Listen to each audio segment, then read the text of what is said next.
அன்பு நேயர்களுக்கு கனிவான வணக்கம். இழுபறியான 7 தொகுதிகள். யாருக்கு வெற்றி? 18வது மக்களவைத் தேர்தல் நிறைவு பெற்ற பின்பு எக்ஸிட் போல் கருத்து கணிப்பு எனப்படக்கூடிய தேர்தலுக்கு பிந்தைய கருத்து கணிப்புகளை ஊடகங்கள் தொடர்ந்து வெளியிட்டு வருகிறது. இதில் திமுக கூட்டணி அதிகபட்சமாக 33 தொகுதிகளிலிருந்து 37 தொகுதிகள் வரை கைப்பற்றும் என்று பல ஊடகங்கள் கணித்து கூறி வருகின்றன. இருப்பினும் கூட 7 தொகுதிகள் இழுபறியான நிலையிலேயே உள்ளது. அந்த முதன்மை வேட்பாளருக்கும் இரண்டாம் வேட்பாளருக்கும் இடையே 0.5-1-2% வாக்கு வித்தியாசங்களே நிலவுகிறது. எனவே இது எப்படி வேண்டுமானாலும் மாறலாம் என்றும் கூறப்பட்டு வருகிறது. தமிழகத்தில் இழுபறியான 7 தொகுதிகள் எவை என்பதை நாம் இப்பொழுது காணலாம்.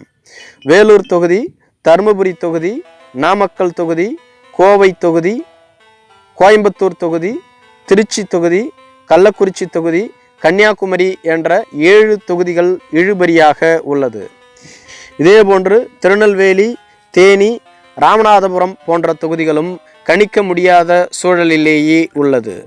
தமிழகத்தில் திமுக கூட்டணி இமாலய வெற்றி பெற்றாலும் கூட இந்தியாவை பொறுத்தவரையிலும் என்டிஏ கூட்டணியில் தலைமையை ஏற்ற பாரதிய ஜனதா கட்சி அதிகப்படியான இடங்களை பெற்று ஆட்சி அமைக்க உள்ளதாக கருத்து கணிப்புகள் தெரிவிக்கின்றது. இந்தியா கூட்டணி மிக குறைவான இடங்களைத்தான் இந்த முறையும் கைப்பற்றுகிறது. 3வது முறையாக தொடர்ந்து பாரதிய ஜனதா கட்சி இந்தியாவில் ஆட்சியை கைப்பற்றுகிறது. 3வது முறையாக பாரத பிரதமராக திரு நரேந்திர மோடி அவர்கள் தேர்ந்தெடுக்கப்படுகிறார் என்றும் கருத்து கணிப்பினுடைய நிலவரங்கள் கூறுகிறது. வேலூர் நாடாளுமன்ற தொகுதி திமுகவின் சார்பில் கதிர் ஆனந்த் அவர்களும், புதிய நீதி கட்சியின் சார்பில் ஏசி சண்முகம் அவர்களும், அதிமுகவின் சார்பில் பசுபதி அவர்களும், நாம் தமிழர் கட்சியின் சார்பில் மகேஷ் ஆனந்த் அவர்களும் போட்டியிடுகிறார்கள். திமுக 38.8%, பாரதிய ஜனதா கட்சி 38.3%, அதிமுக 13.3%, நாம் தமிழர் கட்சி 9.6% வாக்குகளையும் பெற்றுள்ளது. திமுகவிற்கும் பாரதிய ஜனதா கட்சியின் சார்பில் இத்தொகுதியில் போட்டியிட்ட புதிய நீதி கட்சியின் தலைவரான ஏசி சண்முகத்திற்கும் 0.5% வித்தியாசமே உள்ளது. எனவே இத்தொகுதி இழுபறியில் உள்ளது.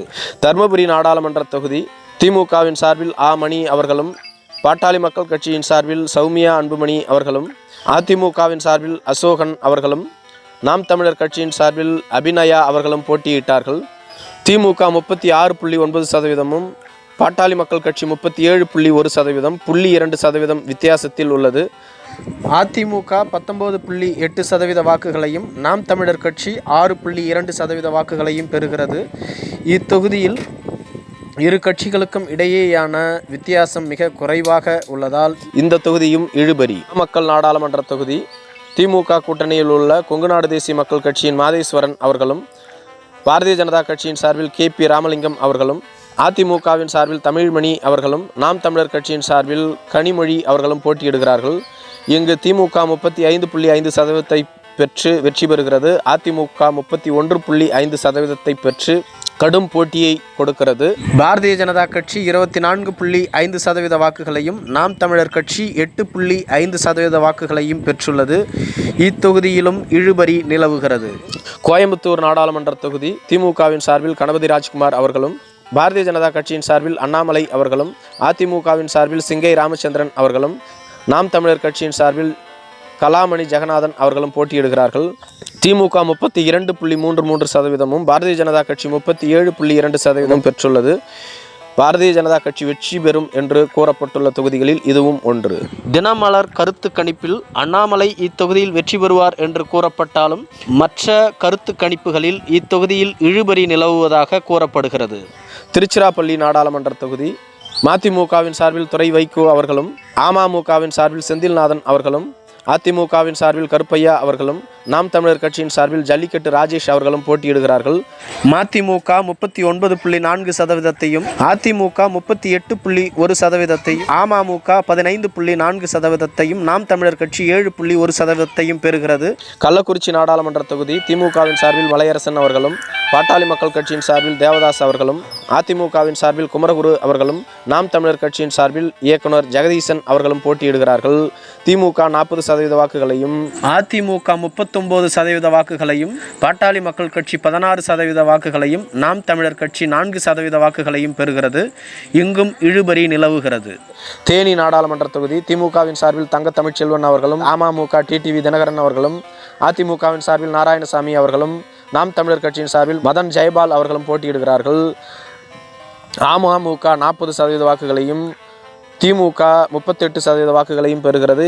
டிடிவி தினகரன் வெற்றி பெற அதிக வாய்ப்புள்ளது. அதிமுக இங்கு 12% வாக்குகளை மட்டுமே பெறுகிறது. இந்த தொகுதியிலும் இழுபறி நிலவுகிறது. ராமநாதபுரம் நாடாளுமன்ற தொகுதி ஐயுஎம்எல்லின் சார்பில் நவாஸ் கனி அவர்களும், ஓபிஎஸ் சுயேட்சையாகவும், கலியபெருமாள் அவர்கள் அதிமுக சார்பிலும், நாம் தமிழர் கட்சியின் சார்பில் சத்யபிரபா ஜெயபால் அவர்களும் போட்டியிட்டார்கள். ஓபிஎஸ்க்கும் ஐயுஎம்எல்லுக்கும் 3% வாக்குகள் உள்ளது. ஐயுஎம்எல் வெற்றி பெற அதிக வாய்ப்பு உள்ளது. அதிமுக 17% வாக்குகளையும், நாம் தமிழர் கட்சி 10% வாக்குகளையும் பெறுகிறது. இத்தொகுதியும் இழுபறி நிலவுகிறது. திருநெல்வேலி நாடாளுமன்ற தொகுதி காங்கிரஸ் கட்சியின் சார்பில் ராபர்ட் புரூஸ் அவர்களும், பாஜகவின் சார்பில் நயினார் நாகேந்திரன் அவர்களும், அதிமுகவின் சார்பில் ஜான்சி ராணி அவர்களும், நாம் தமிழர் கட்சியின் சார்பில் சத்யா அவர்களும் போட்டியிடுகிறார்கள். திருநெல்வேலி தொகுதியில் பாரதிய ஜனதா கட்சி 38% வாக்குகளையும், காங்கிரஸ் கட்சி 33% வாக்குகளையும் பெறுகிறது. அதிமுக 18% வாக்குகளையும், நாம் தமிழர் கட்சி 10% வாக்குகளையும் பெற்றுள்ளது. கன்னியாகுமரி நாடாளுமன்ற தொகுதி காங்கிரஸ் கட்சியின் சார்பில் விஜய் வசந்த் அவர்களும், பாரதிய ஜனதா கட்சியின் சார்பில் பொன் ராதாகிருஷ்ணன் அவர்களும், அதிமுகவின் சார்பில் பசிலியா நசரேத் அவர்களும், நாம் தமிழர் கட்சியின் சார்பில் மரிய ஜெனிஃபர் அவர்களும் போட்டியிடுகிறார்கள். காங்கிரஸ் கட்சி 40.37%, பாரதிய ஜனதா கட்சி 40.96%, அதிமுக 10.98%, நாம் தமிழர் கட்சி 7.6% வாக்குகளையும் பெறுகிறது. காங்கிரஸ் கட்சிக்கும் பாரதிய ஜனதா கட்சிக்கும் இடையே 0.5% வாக்கு வித்தியாசம் மட்டுமே உள்ளது. இழுபறியில் உள்ளது. நன்றி.